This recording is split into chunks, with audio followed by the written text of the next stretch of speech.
Entra na minha casa, entra na minha vida, mexe com minha estrutura, sara todas. Voltamos agora para a ministração da palavra de Deus. Eu quero que você curve a sua cabeça, feche os seus olhos. Vamos orar, pedindo ao Senhor que nos traga o entendimento da sua palavra. Senhor Deus, Pai Todo-Poderoso, em nome de Jesus, nós colocamos nossas mãos sobre a Bíblia Sagrada, crendo que o Senhor vai nos revelar algo profético, poderoso, abençoado, para a edificação, salvação, para a libertação de muitas vidas. E hoje eu creio assim, determino assim, em nome do Pai, do Filho e do Espírito Santo de Deus, e os que creem digam amém. Muito bem. Vamos meditar hoje em Daniel, capítulo de número 5, livro de Daniel, capítulo 5, aproveitando sobre essa nossa campanha gloriosa, nós vamos falar sobre o capítulo de número 5 no livro de Daniel. O rei Belsazar deu um grande banquete a 1000 dos seus grandes e bebeu vinho na presença dos 1000. Enquanto Belsazar bebia e apreciava o vinho, mandou trazer os utensílios de ouro e de prata que Nabucodonosor seu pai tirara do templo que estava em Jerusalém, para que neles bebessem o rei e os seus grandes, as suas mulheres e concubinas. Então trouxeram os utensílios de ouro que foram tirados do templo da casa de Deus que estava em Jerusalém, e beberam neles o rei, os seus grandes, as suas mulheres e concubinas. Beberam o vinho e deram louvores aos deuses de ouro, de prata, de bronze, de ferro, de madeira e de pedra. No mesmo instante, apareceram os dedos de mão de homem e escreviam defronte do candeeiro, na caiadura da parede do palácio real. E o rei via os dedos que estavam escrevendo.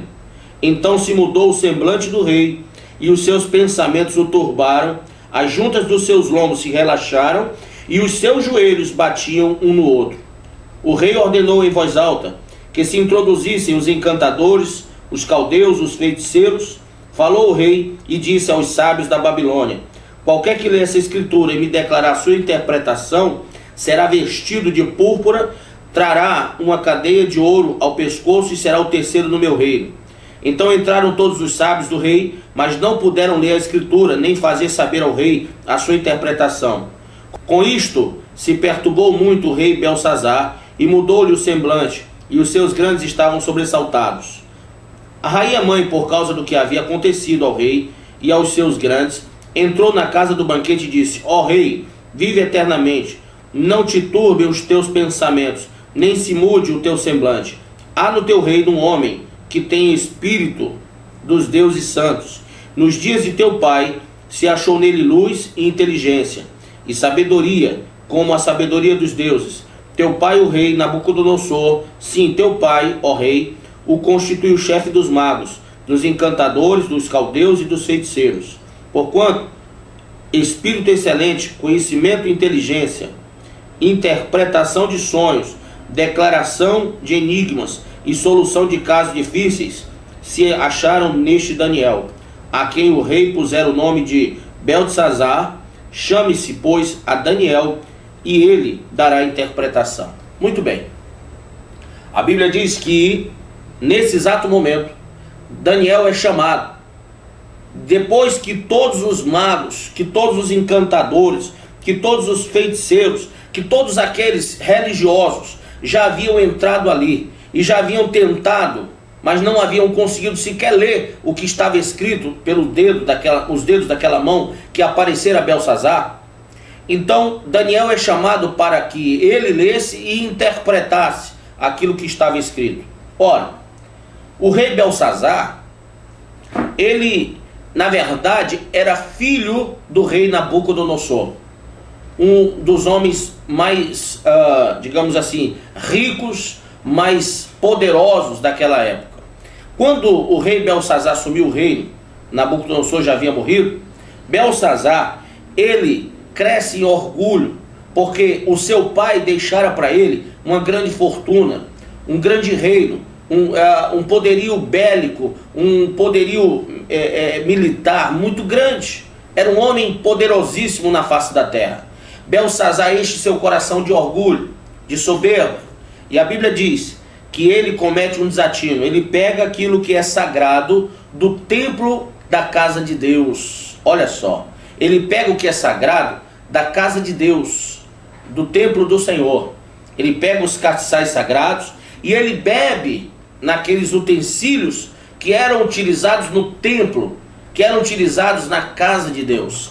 Ele pega aqueles utensílios e bebe com os seus generais, com as suas prostitutas, com as suas mulheres, com as suas concubinas. Ele bebe com os seus amigos.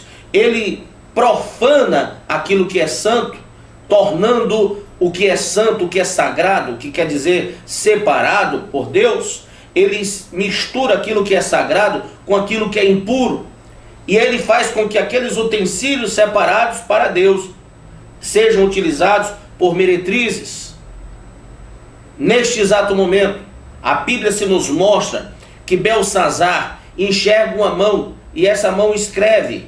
E a escritura está aí no versículo do mesmo capítulo 5, no versículo de número 25, diz assim: esta, pois, disse Daniel, é a escritura que te traçou, Mene, Mene, Tekel e Parsim. Esta é a interpretação daquilo. Mene, contou Deus o teu reino e deu cabo dele. Tekel, pesado foste na balança e achado em falta. Pérez, dividido foi o teu reino e dado aos medos e aos persas. Ora, nesse exato momento, Nabucodonosor já não vivia mais, mas o seu filho Belsazar, que vivia da glória do pai, das conquistas do pai, que ainda não tinha um conhecimento daquilo que fosse realmente ser um conquistador, ser um grande rei, ele naquela hora teme. Profundamente em seu coração, ele cai em desgraça, porque ele percebe que aquele mesmo Deus que outrora tratara com seu pai, que se humilhou, que se dobrou diante daquele Deus de Daniel, agora ele observa e vê que esse mesmo Deus de Daniel, o qual seu pai louvou no capítulo de número 4, no versículo de número 37, disse Nabucodonosor: agora, pois, eu, Nabucodonosor, louvo, exalço e glorifico ao Rei do céu, porque todas as suas obras são verdadeiras, os seus caminhos justos, e pode humilhar aos que andam na soberba. Nesse momento, Belsazar lembra das palavras do seu pai. Nesse momento, Belsazar, ele entende que ele havia profanado a palavra do Deus vivo, ele havia profanado os ensinamentos do Deus vivo. E quantas pessoas, como talvez você, esteja pegando aquilo que é santo, que é sagrado, e esteja misturando no pecado. E talvez você pergunte para mim: missionário, o que eu tenho pego que é tão sagrado, que é tão santo, e tenho misturado, e tenho levado a meretrizes, e tenho levado ao pecado, e tenho consagrado ao mal, e tenho levado às entidades demoníacas? O que eu tenho pego que é tão santo, que é tão sagrado, que é tão divino, que é tão separado por Deus, que é tão querido por Deus, que é tão santificado por Deus, aos olhos de Deus, é tão precioso, que possa me custar cair em desgraça diante desse Deus? E eu quero responder para você: a sua vida é sagrada diante de Deus. Olha, o nosso bem maior dado por Deus é a vida, e a nossa Constituição Federal fala sobre isso também. Logo no início da Constituição Federal, logo bem no início, é ovacionado o direito à vida. Está posto na nossa Constituição Federal, como também na Bíblia Sagrada. O maior presente, o presente mais grandioso, mais glorioso que Deus dá à raça humana é o direito à vida. E neste momento, quando Deus criou o homem segundo a sua imagem e semelhança, Ele o fez para ser separado do pecado.